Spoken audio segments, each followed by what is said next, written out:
Welcome back, Sebastian here. So time for my review of the 2025 Monaco Grand Prix. Again, it's Monaco, it's race day. You don't expect a lot to happen, and that's kind of exactly what we got, wasn't it? So, Norris on pole, Leclerc P2. Very interesting mix of strategies to start the race. You had some drivers on mediums. I think the top three were all on mediums, and you had some other drivers starting on hards, including Verstappen, Hamilton, and Alonso. And you even had Tsunoda starting on the soft tire. It was a pretty clean start of the race. Norris got a clean launch, a bit of a lockup going into turn one, but he is able to maintain the lead. Tsunoda, not a great start, drops a position, drops to 13th. Later on in the lap, sector 2, Bortoleto, good move, gets around the outside of Antonelli at the chicane, at the hairpin, I should say. But then Antonelli tries to retake the position. A bit of an aggressive move going into Porche. Bortoleto, I think, tries to hold on a bit too far and kind of just pushes the car a little bit too hard and ends up in the wall at the exit of Porche. Luckily for him, he was able to basically just back reverse out and continue on his way. It did have a broken front wing, but no full safety car was required for that. But it did end up with a short virtual safety car. And Tsunoda, Gasly, and Behrman all pitted in that virtual safety car period. Behrman, he had basically mentioned before the weekend, if something goes wrong, if you have a bad qualifying, you're going to need a really crazy strategy to try to do something. And I don't think a super slow pit stop was what that crazy strategy was supposed to be. So yeah, unfortunate for him. And then lap 4, that virtual safety car is ending. Lap 9, we have a bit of a scary moment at the Nouvelle chicane, a bit reminiscent of Leclerc and Hartley in 2018.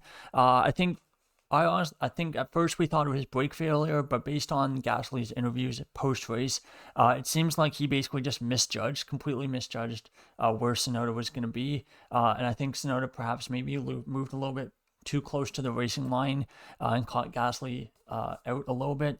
But anyway, Gasly basically goes into the back of Tsunoda's car, breaks his front right suspension, as you can see pretty clearly, and he basically would have to trundle back to the pits.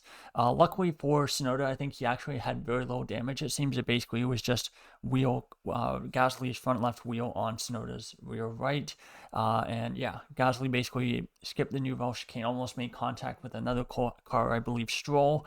But yeah, basically was able to crawl back to the pits.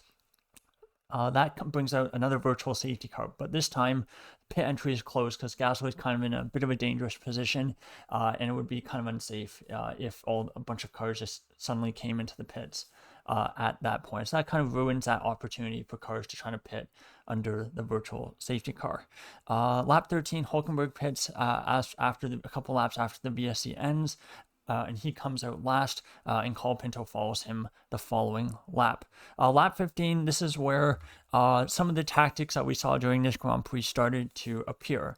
So lap 15, I just took the screenshot from F1's X account, but Lawson basically starting to build a 15-second gap so that Hadjar, who was in a really strong P5 at this point, he can basically pit into that gap created by Lawson. And because this is Monaco, it's so hard to overtake, you can basically drive, 5 to 6 seconds a lap slower, and you can keep cars behind as long as you are slow in the right spots and you're keeping decent speed, basically just going down the main straight and into the Nouvelle chicane. So you can basically see on the tracker, you basically have 3 packs. You have the leaders all the way on the right, basically at the hairpin. You have the second group that had Hadjar, who was just not able to keep up with the drivers in front.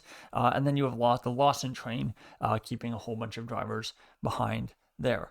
Alonso and Ocon both come out in front, and so basically they get a free pit stop as well as Hadjar. But lap 19, Hamilton overcuts Alonso and Hadjar. So of course Hamilton 3-place grid penalty for impeding Verstappen.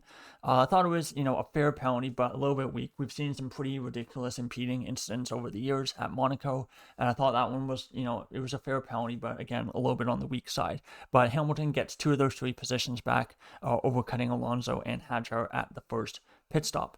Lap 20, Norris pits. Hadjar does his second stop. So after Hadjar does his first stop, Lawson basically does the exact same thing again. So I said great teamwork by Lawson, really helping Hadjar solidify really good points in the Racing Bulls car. Lap 21, slightly slow stop for Piastri, and he was trying to undercut Leclerc. So again, slow stop's definitely not going to help there. Lap 22, Leclerc pits to cover Piastri, and he ends up between the two McLarens with Verstappen leading at this point. Lap 28, I wrote Verstappen maybe stayed out a little bit too long, as he's already kind of stuck lapping traffic, and I felt, if he wanted to try to maximize that, he probably should have pitted right, before hitting that traffic. Lap 33, Lawson pits, and I thought, to be honest, he was going to come out in like 18th based on how much he was holding up the drivers behind. But it turns out another team decided that they wanted to do the exact same strategy that Racing Bulls had done, and that, of course, was Williams. So Lawson pits, comes out 10th. Because Sainz at this point was basically holding everyone up to try to get, Albon free pit stop, because otherwise it would have been, a similar situation to Lawson. They both would have been, very far at the back, and drivers like Behrman, who had pitted during the virtual safety car, would have had, a pretty big advantage at that point. So again, a lot of teamwork going on to basically ensure that at least one of the two cars ends up with points. Now, lap 38, the unluckiest man in Formula One, again, suffers bad luck in a season where reliability has been very, very good. He has his second mechanical DNF from a almost guaranteed points-paying position. Something wrong with the engine, something wrong with the power unit, and Alonso basically pulls over at Rascasse. And yeah, so really, really bad luck for Alonso. Pretty much almost guarantees to score his first points of the season, and not able to do so today. Lap 43, Lawson and Albon pit again, and they both maintain position thanks to Sainz. Williams at this point then decided to swap positions. So they swap Sainz and Albon. So Albon's basically the one holding the drivers up, and Sainz basically now goes up off the road so he can make his pit stop. So really, really good strategy by Sainz, as the Williams were back to back, 10th and 11th, basically before the pit stops. So they could do this team game where they basically swap positions.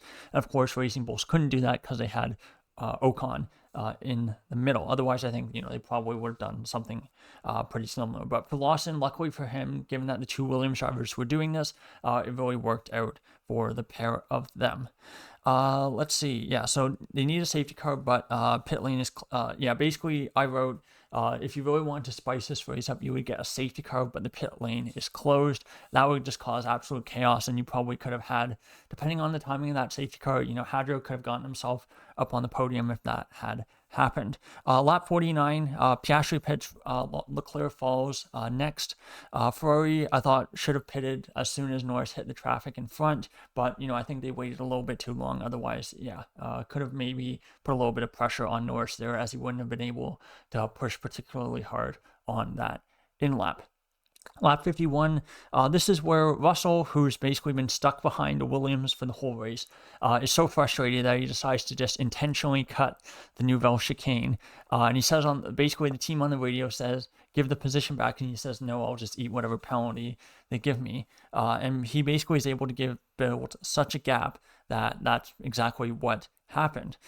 So he basically gets a drive-through penalty, which of course is much more severe than you would normally see for basically overtaking someone, like basically leaving the track and gaining an advantage. Because it was so blatant, and because it is Monaco, the stewards decided to give a drive-through penalty, and even that was not severe enough, as he basically goes through, takes his penalty, and actually ends up ahead of where he would have been without that penalty. So yeah, a bit of an interesting one, but again, I'm not sure what more the stewards can do outside of, black flagging him or basically giving him a stop and go penalty. If we see this kind of thing next year, maybe they actually go that far if drivers are intentionally cutting the chicane to gain positions, but again, we shall see. Lap 54, traffic paradise. This is where Russell takes his drive-through penalty, comes out, and he's still in 10th place because I believe Sainz hadn't pitted yet. Let's see, have I written that down? No, I'm not. I have not written that down. But at this point, I'm pretty sure Sainz hasn't pitted yet. So that's why L1 was basically still forced to keep the drivers behind. Lap 60. So at this point, Verstappen, again, just like the first stop, he's the only leader who hasn't pitted yet. And he's basically intentionally slowing Norris into Leclerc, hoping to cause a little bit of chaos. Of course, Leclerc not really in the championship fight, but Norris is. So of course, if you can cause Leclerc to either past Norris, or perhaps get the two of them to crash into each other, that could potentially, help Verstappen. Of course, at this point, he's really aiming for a red flag. He had a massive gap to Hamilton, who is basically in a virtual, in fifth place at this point. So he could basically do this crazy strategy to the end of the race. Lap 65, Russell pits. So again, pretty crazy one after he'd already done his drive-through. And lap 71, Russell does a second stop. Probably swap with Antonelli. I thought to do something for him, but they decided not to do that. So at this point, Antonelli was basically holding everyone up so that Russell could pit and not lose any positions. Antonelli pits, but he's kind of the sacrificial lamb. They're both out of the points, so he pits and comes out in last. Verstappen pits final lap, lap 77, and Lando Norris takes your checkered flag. He wins the Monaco Grand Prix for the first time in his career, and I believe the first Monaco win by a McLaren driver since 2008, which was, of course, Lewis Hamilton. So quite a long time coming for McLaren for a Monaco Grand Prix win. Of course, joining him on the podium are Charles Leclerc and Oscar Piastri. In terms of the top 10, everyone basically stayed in the same position, except for Alonso, who of course DNF'd. Let's see, were there any other changes? I don't actually, there's no other changes in position, I believe, in the top 11 to 12, or top 10, with the exception of like everyone basically moving up a spot because of Alonso dropping down. I guess, Hamilton got past Hadjar as well, so that's again one other difference. But from 12th down, you have Behrman, Colapinto, Bortoleto, Stroll, Hulkenberg, Tsunoda 17th again, kind of probably hoping for a red flag, and that early pit stop strategy did not really work out because of the team play by both Racing Bulls and Williams. Antonelli last, and your two retirements are Alonso and Gasly.